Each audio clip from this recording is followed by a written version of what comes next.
All right, so now we're at Tisha B'Av again. The destruction of the Beis HaMikdash and other tragedies in Jewish history have taken place in the month of Av. If you stop and think about it, the names have significance. Av means father. So what's significant is the fact that this month, with so many terrible tragedies that befell the Jewish people, is called Av. So I'm going to give you 4 different answers. One answer is Av means father, and is the father of Jewish suffering due to many tragedies that took place during this month of Av. Second reason is when Hashem punishes us, it's the love of a father who wants the best for his children and disciplines with fatherly love. Third, according to the Marsha, Hashem is deemed as king as long as the Beis HaMikdash stood. As a result of the Churban, he is no longer perceived as a king, but merely as father. And finally, the 4th answer is Av stands for Elul Ba. Elul is coming. The summer is coming to an end. It's time to do tshuva. That's another hidden implication of what the word Av means. According to Tosafot, the period between the 17th day of Tammuz and Tisha B'Av was predisposed for tragedy. Noach opened the window of the ark after the flood on the 17th day of Tammuz. On this day, Noach sent out the dove, but the dove could not find a resting place. On this day, a similar scenario would repeat itself to the Jewish people who are compared to a dove. The 17th day of Tammuz begins a period of exile, which the Bnei Yisrael would be unable to find a place to rest their feet in the world. But according to the Malbim, Noach opened the window on the 10th day of Av, and this hints that immediately following a period of great destruction begins a new period of rebuilding and renewal. Rabbi Beryl Wein, Hishav Refuah Shalema, writes that every time Hashem called out to Moshe, he was reminding Moshe that he'd been saved from the water. Unlike so many other Jewish children, he alone had been saved from the crocodiles in the river. In our times, we must read the keynotes carefully. Every single Jew that's alive today was personally saved, whether he realizes or not. Rabbi Wein tells a story of when he was a young man, when he heard the Chief Rabbi Herzog of Israel, speak in Chicago.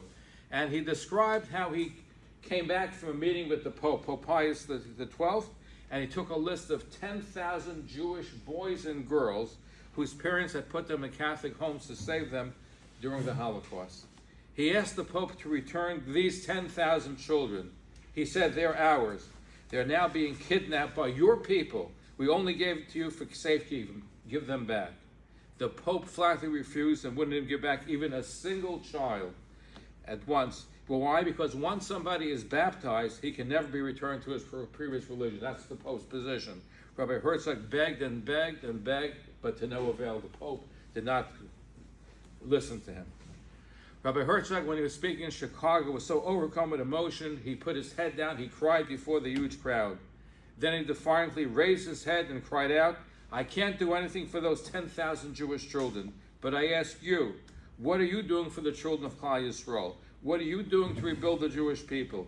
He repeated over and over again, what are you going to do for the future of the Jewish people? Each one of us has a mission to fill. We've been entrusted to rebuild the Jewish people.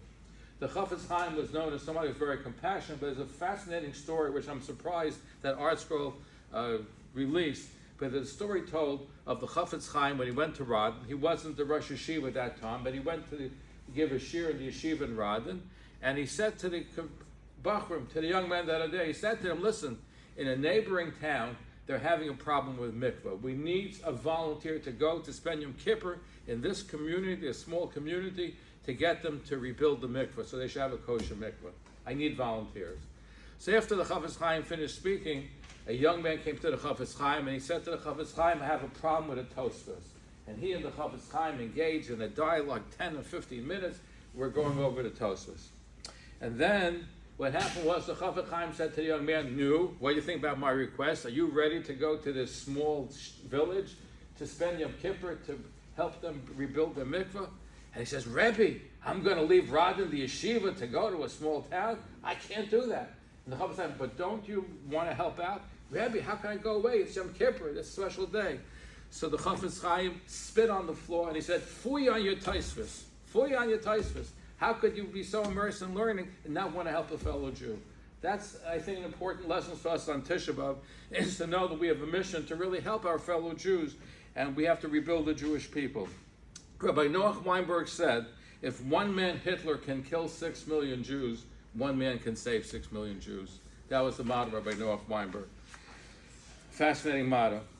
There was some custom among Polish Jewry to break their Tisha B'Av fast by throwing their kids into flames, the kinos into flames, not the kids, the kinos into flames and dancing and singing the night away. They were convinced it was their last Tisha B'Av before Mashiach came.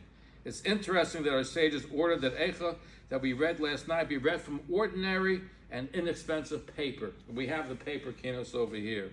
You don't need to have a cloth like you do to have on Purim. Why? Because parchment is considered a permanent institution. If you have a hard book, you know you're going to keep it permanently. If it's a soft cover book, you know it has only a short shelf life, so to speak. So it's appropriate that we print it on this kind of material. So Mashiach is a day that will ultimately become a day of happiness. A chassid astonished at the sight of his Rebbe dancing happily on Tisha B'Av approached him. As he drew near, he noticed his Rebbe was dancing with tears of sadness pouring from his eyes. He said, "Rebbe, what's going on?" And the Rebbe replied, "It's very simple. It's a mitzvah to be said on Tisha B'Av, and a mitzvah must be carried out with happiness." May this Tisha B'Av be turned to a day of happiness with Mashiach coming. We're going to do some select kinos. We're going to start